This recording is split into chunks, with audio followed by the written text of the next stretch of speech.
Hey, this is Chuck, and you are listening to Fans with Bands, the podcast where we talk to the fans and the bands they dig about life, music, and whatever the hell else we want to talk about.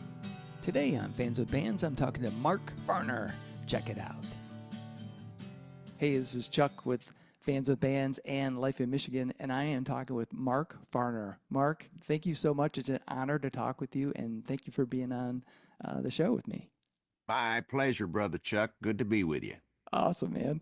Well, you've got an album that came out closer to my home in Yes. September of 24, and it's actually the first new album you put out in almost 20 years, which is kind of crazy. I was like, holy cow.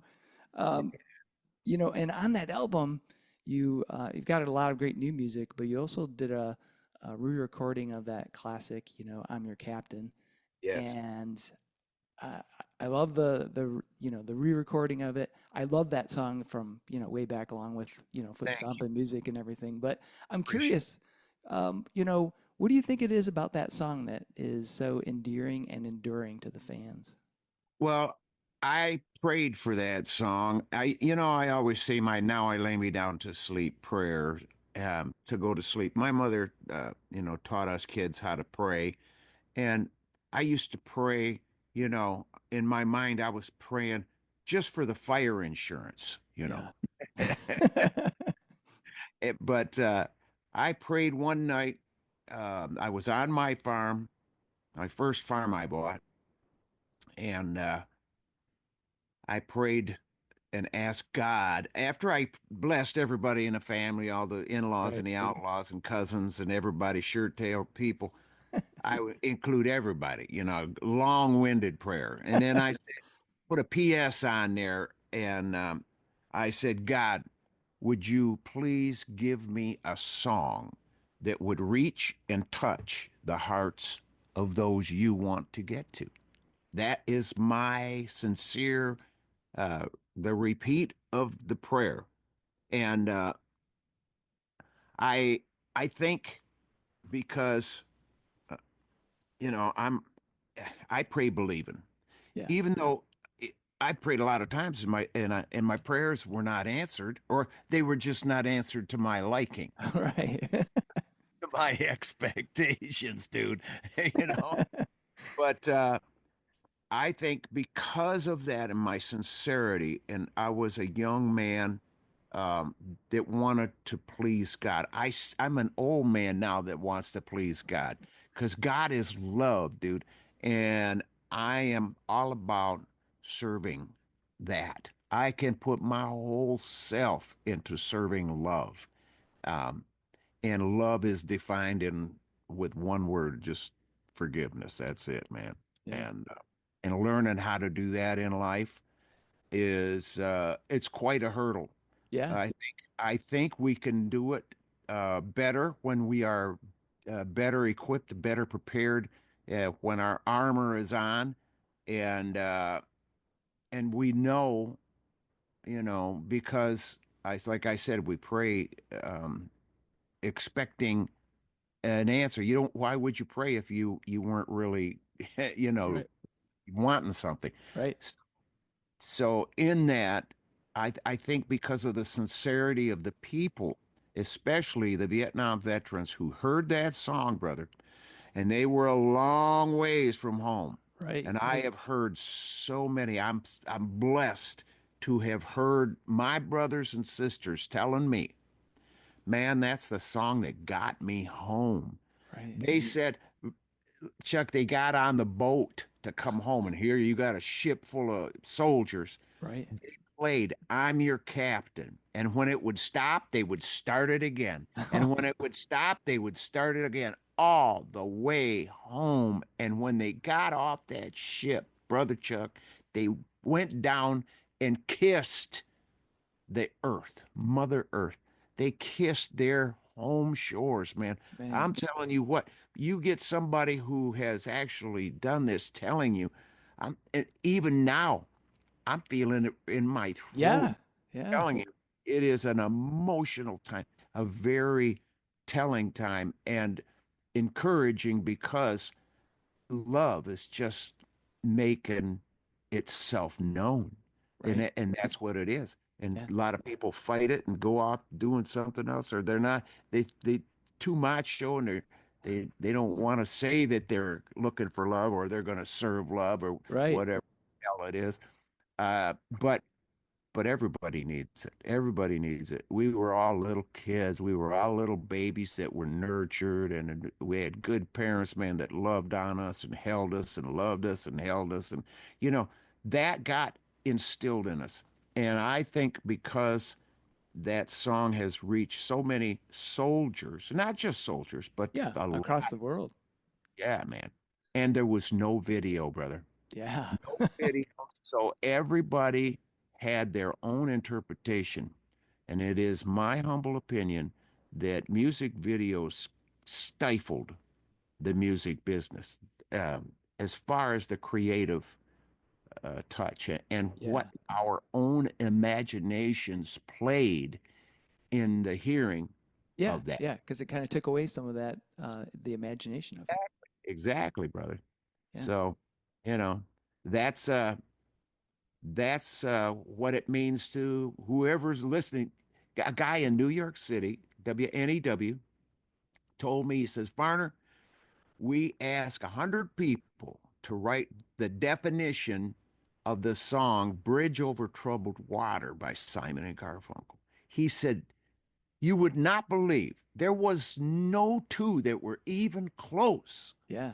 They were diverse as could be. He says, it just shows you, you know, how our imaginations were so vivid, and the movie was running as we were listening to the words. Right. You know, it meant different things to different people, but it was all, you know, it was all a lovely uh Yeah. embark and a lovely journey through those times. That's awesome. So, I know this is probably an impossible question, but, on Closer to My Home, is there a particular song that you would really encourage people to listen to and that you hope they gravitate to? And what is that song and why? Yeah, I think anymore, the lead song, song one on side one, Yep. because it is an expression of that forgiveness.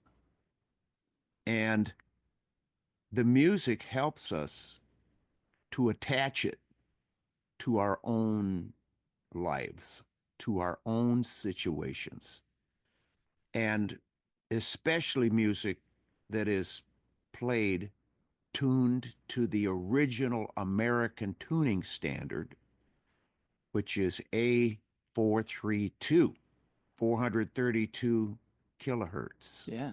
I mean, hertz, yeah, Yeah. not Yeah. kilohertz. Hurts. But it was changed in 1953 to 440, A440.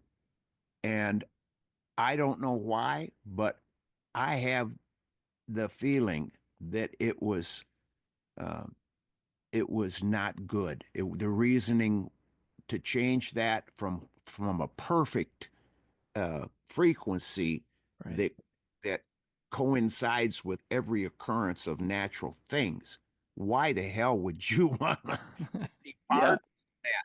You know, why would you take it away from the tuning that would help people uh, get it? You know, I think I'm not, you know, a conspiracy theorist or, Right. Right. but I do know there is some dark shit going on in this world, brother. Right. And I think that's just part of the puzzle, you know. Yeah, yeah. Well, the frequencies, that I actually believe that, we all resonate, to certain frequencies that, that is the reason why certain music speaks to people is because of, that resonating force. And it's Yeah. different for everybody, but it's interesting are all the songs in 432 then? Yes, everyone. I play my live shows. I did Happy Together tour a long time ago with Flo and Eddie, and Dave Mason was on there. Rick Derringer, God rest his beautiful soul. Felix Cavallari was on that particular one.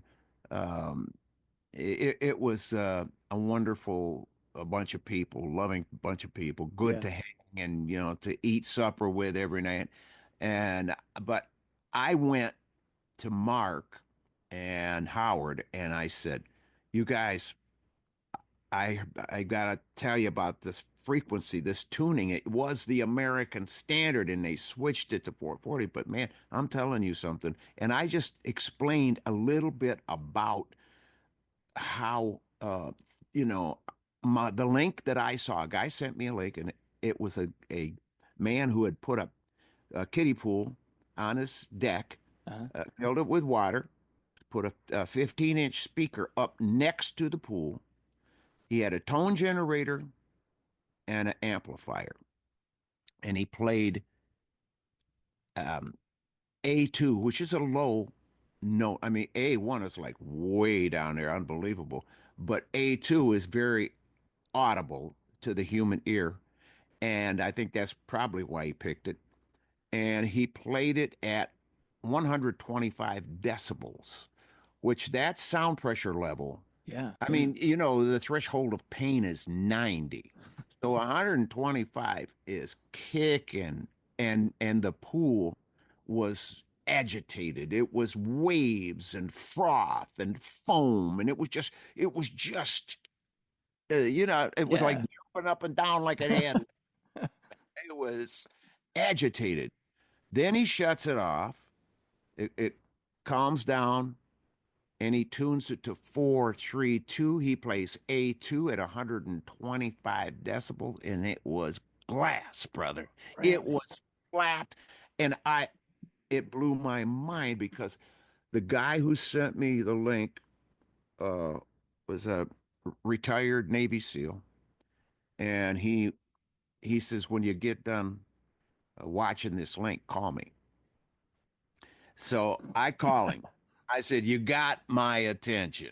What the hell am I watching here? What is this? Right. And he tells me about, you know, how the it's part of the solfeggio scale, 432, and how some people have rediscovered it and are paying more attention to the actuality of these various frequencies, what particular role they play Yeah. in our lives, and what the potential of those very certain frequencies is in answering some of the questions that we have as people on this earth, such as, the pyramids, Yeah. some of the wonders of the world, and some of the destruction that has occurred in the world. And so he wanted me to tune my acoustic guitar to 432. And I did. I tuned it to 432. And I was sitting in my kitchen, Chuck, when and your kitchen has got the hard surfaces, and Yeah. that guitar sounds good in a kitchen, Yeah. especially if there's a cup of coffee sitting on the table. So I'm playing, oh my God, this is such a beautiful. And as I'm tuning the strings, there is an accompanying harmonic in each string, like this whistle that's over the top of the note.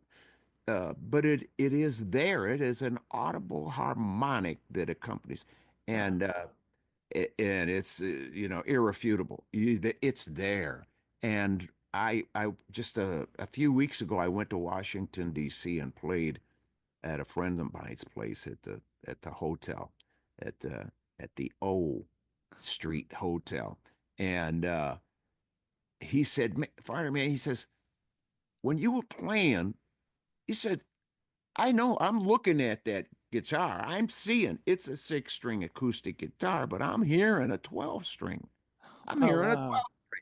I said, you got good ears, dude. I said, really good ears. And I told him, I think what you're hearing is those harmonics that accompany, the Yeah. original, Yeah. accompanying that note and causing you to hear that. full spectrum. And that's what I heard in the kitchen that morning, brother. And it convinced me to stay in 432. We played that Happy Together tour in 432. And I just, I feel good about playing it, but I feel good when singing. It is easier to sing in that frequency. Ah, ah, It is, I mean, just you think about that visible demonstration. It's like somebody putting boxing gloves on. And if you're listening to loud music in A440, you are the one because your body is more than 70% water. yeah, you're getting beat up. Somebody is punching you, punching you, punching you.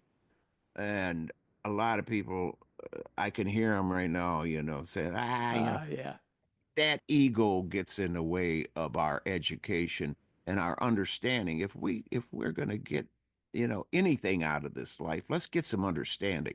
right. And I was so glad to hear you mention that you're inquisitive about frequencies Yeah, and it about sounds cool. I want to try it out now because I'm like, I'd not. yes, Yeah, I'm just it's good to explore, right? And yeah, it's yeah phenomenal. So I'm definitely like I'm gonna go try that out with my guitars and see if I can. awesome.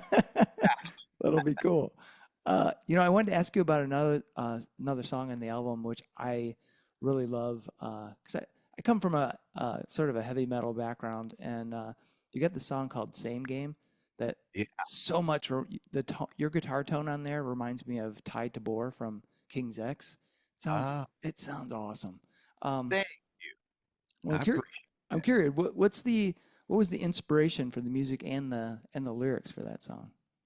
Well, the music I like to, drop D, but in 432, brother, it's a whole nother thing. Yeah, And it takes on a whole different shape. I love it because it's big, it's brawling, and it's sprawling, yeah, and it's inspirational. And when I played, same game, um, I was just tired. I mean, back in 1996, Bill Clinton deregulated the FCC. I mean, he passed it, yeah, and it was just a bunch of horse pucky because it was a setup to take it out of the people of the United States' hands. Prior to the 777 rule was put in place, and prior to the deregulation, you could own 7 AM, 7 FM, 7 television stations. And that was the limit to prevent any monopoly yeah, in our business. Well, when he lifted that, I brother, I'm telling you what, man, I could see it back then. I went, "Oh no. This is going to kill it. This is going to kill us because we're going to be under the influence of lies. They're going to be able to lie, lie, lie, lie, lie, and they are, you know, yeah, dependent on the ownership because when I went to Mexico and I was playing, I opened for the Doors down there, Mexico City, and they wanted me, a radio station wanted me to come and do an interview. So I went over there, and the guy said, "Farner, man, this is going to be the last interview on this station." And I said, "Last? I've been on that station every time I went to Mexico City." right, I said, "What are you talking about? Last? You guys closing? You guys, turning?" He yeah, says, "No," he said, "we sold out." I said, "To who?" He says, "Clear Channel." I oh my, said, "You got to be shitting me." yeah, Oh my God. So it's the same people yeah, worldwide. Same thing I was hearing in Japan and in Hong Kong, even. It's, when you own um, all this media worldwide, you can make things happen that people didn't think was possible. And if you are promoting dark thoughts, you can get away with it because who's going to stop you? Right. You got all the control. Yeah. So um, that same game talks about lie, lie, lie to the people. Yeah. The Yeah. same thing happens every day. You know, mainstream voices are evil, and they are Yeah. because they'll lie to you, have a smile on their face, and God bless the people who buy into the lies because they're no different than I am, except they've been lied to. They'll follow their heart if they wrap their heart around that lie. God bless them. They do it gullibly and like a child wanting to believe what they hear. Right. Uh, but once they've bought into the lie, it's very hard to persuade them that they did. Yeah. Yeah. It is. It's very difficult. The ego is somehow, brother, if we could write a song that would Right. harness pride, and, and yeah, hold it up in front of us so that we got a living example of it. And we like, okay, all right, put that up there in front of me because I don't want to go past that Right. anymore. I just want the truth. And the truth is what makes us free. And I believe we all deserve to be free, but we've been lied to so much. I had to write that song. Yeah. It's a great tune. I love it. Thank Uh, you. so, what was the most rewarding aspect of working on this album for you? Well, besides it being in 4/3/2, which I was, Mhm. Mark Slaughter produced it, and Mark Slaughter is my brother. We are tight. I mean, he's part native, I'm part native, and our hearts run in the same direction. And his Jesus is the same Jesus I serve. I'm a Christian. I'm a cussing Christian. I'm a real Christian, and I go to the world to win people with love. It's not about going to some club and putting money in a plate that comes by, a bunch of horse shit that Right. the church has turned into. Jesus threw the money changers out of the church, and here every church that I know of in the United States operates under a 501c3 tax exemption that the money changers made them sign and Right. turn the authority of this ministry over to the ones Jesus threw out of the church. It's the most backwards Yeah. shit that I've ever heard of. It really is.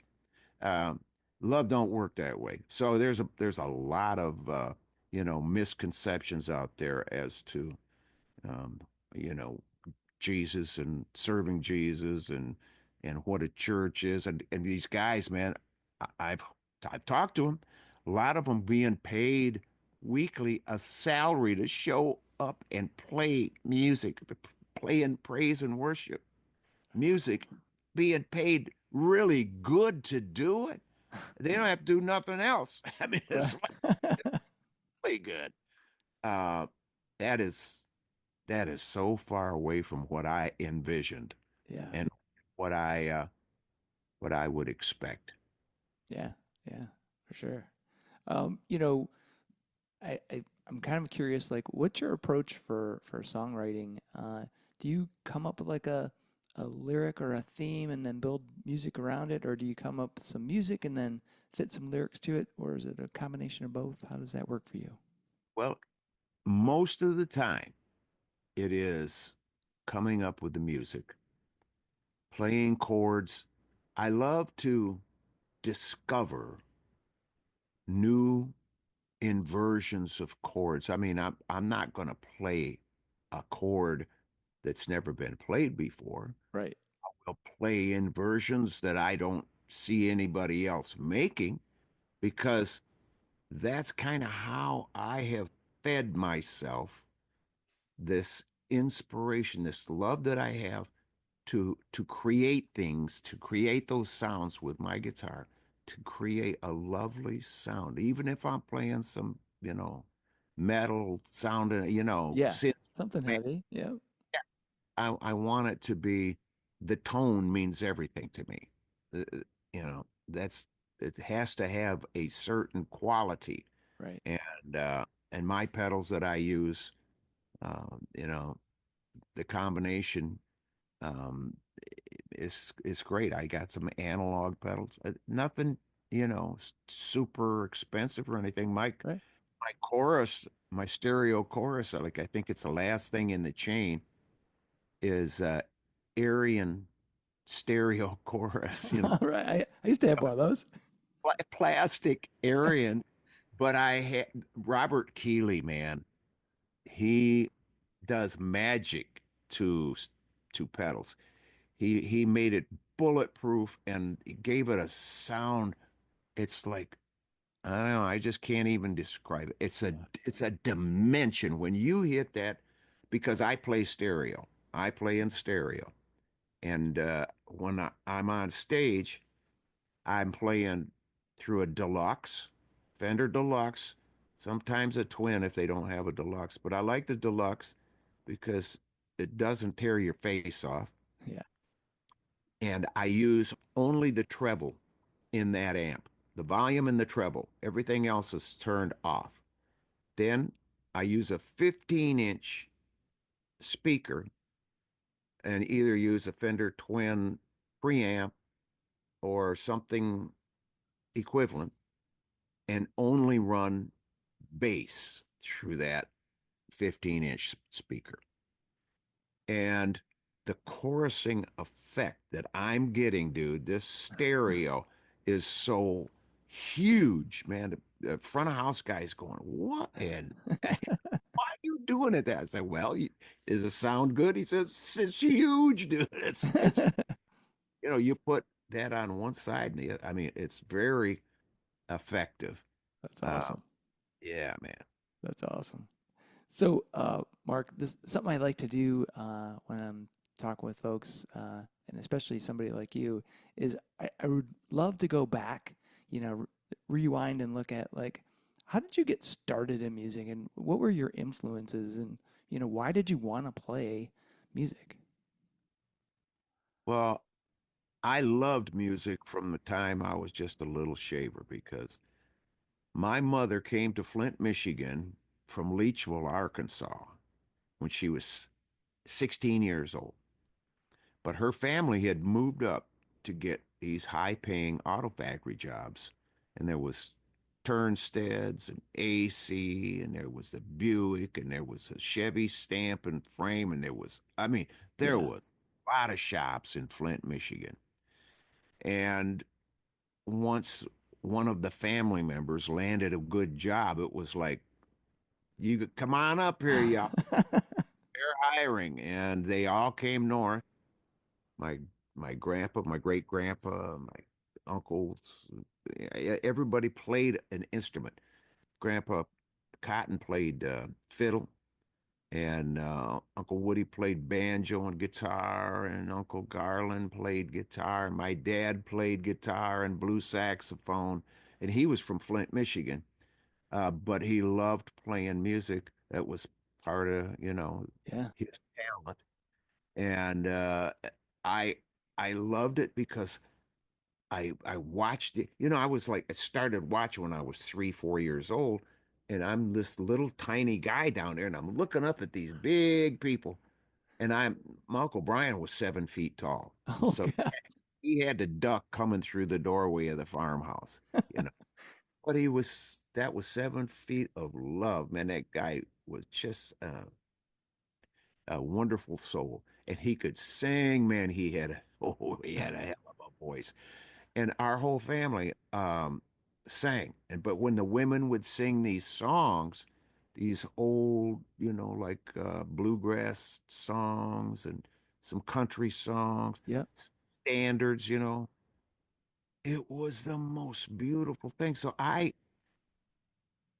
just always wanted to somehow do what they were doing.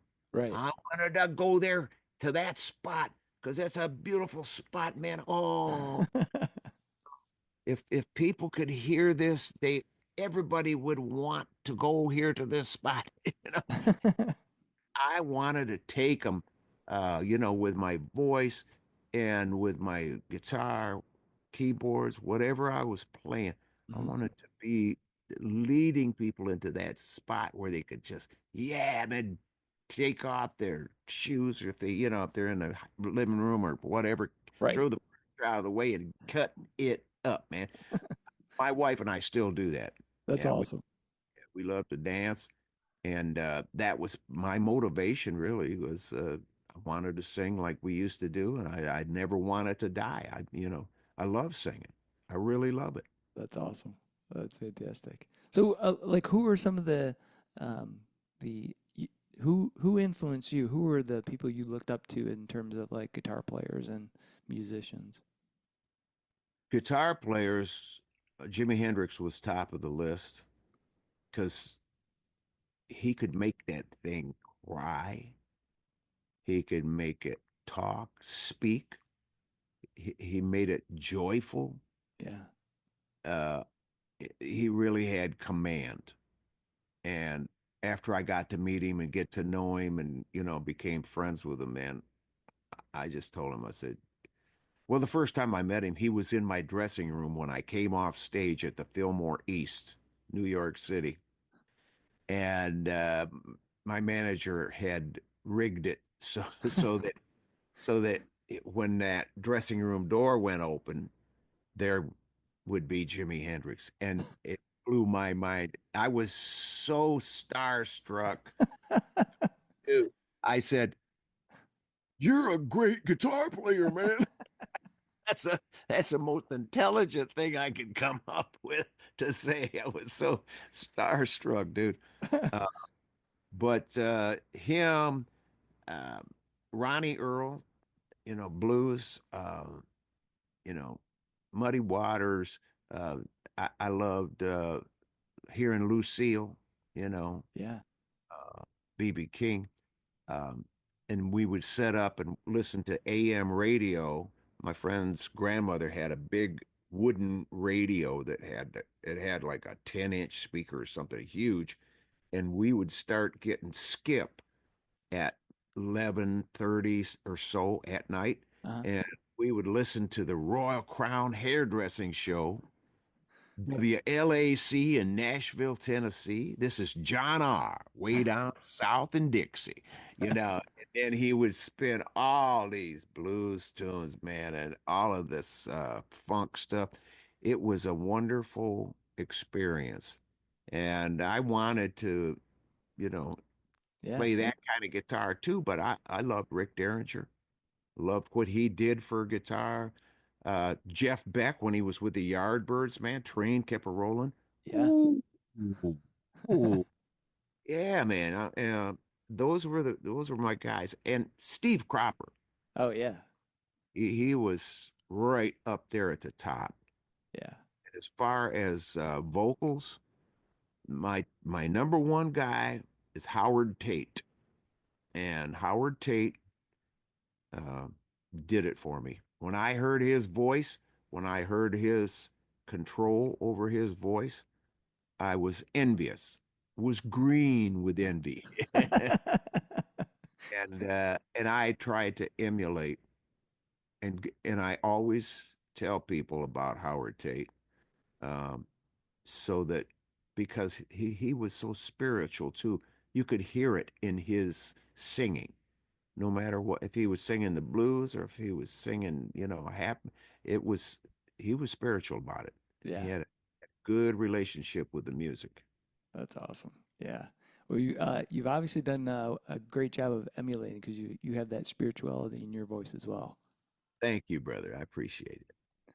So, I'm curious about your motivations for continuing to make music after all these years. About what is it about music and making music that keeps you motivated? The the evidence of things to hope for, uh, and well, the expectations of things unseen. I got faith that our music, if we have our intentions lined up with love, then we're going to do something wonderful. If we don't, and we are playing to our egotistical self, then it might sound good to those people who are fed by that, um, but it's not going to be a responsible thing to do, uh, and stand before God. Yeah. I don't want to mislead anyone. Back when Sergeant Pepper's Lonely Hearts Club, the album Right. came out, and all my friends were like listening to that, and they're saying, "Listen," he says, "on the other, everybody's smoking pot." I'm thinking, God, are you kidding me? You know, and then they're trying to. There was all this music that they would say, "Oh, if you play it backwards," I Oh think yeah. it's bad enough forwards. Are you kidding me? Why would you play it backwards? Everybody's kind of, looking for something back then, I guess. And I thought, I wanted to take responsibility for the things that I say with my music and not mislead someone or say something uh, that I know nothing about and act as though I am, you know, the master of it. No, Right. Yeah. Yeah, you I want to just have integrity with it, and right on. it's truly you, right? That's it. Yeah. Um, you know, I was thinking about, well, talking with you and the fact that you've had this, such an awesome career. Um, Thinking back to like the very first time you ever played a show and a gig to now, what are a couple of things that you have learned that have stuck with you over time? Well, I'm a showman. I because I intend to be. I don't do it for to stroke my ego. I do it to exaggerate that move that I'm making so that the people in the very last row get it. Right. No matter if it's a coliseum, a football stadium, or baseball stadium, it doesn't matter. Uh, they're gonna get it because that's what my intention is, and it's not selfish. It is for them that I am entertaining and moving around the stage. I just never could be in one spot, bro. Not a one spot guy.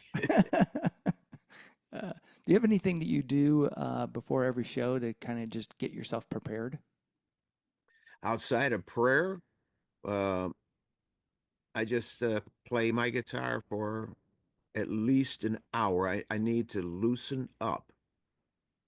The older I get, the more I need to do this. When I was younger, I could just grab my guitar and go out there and.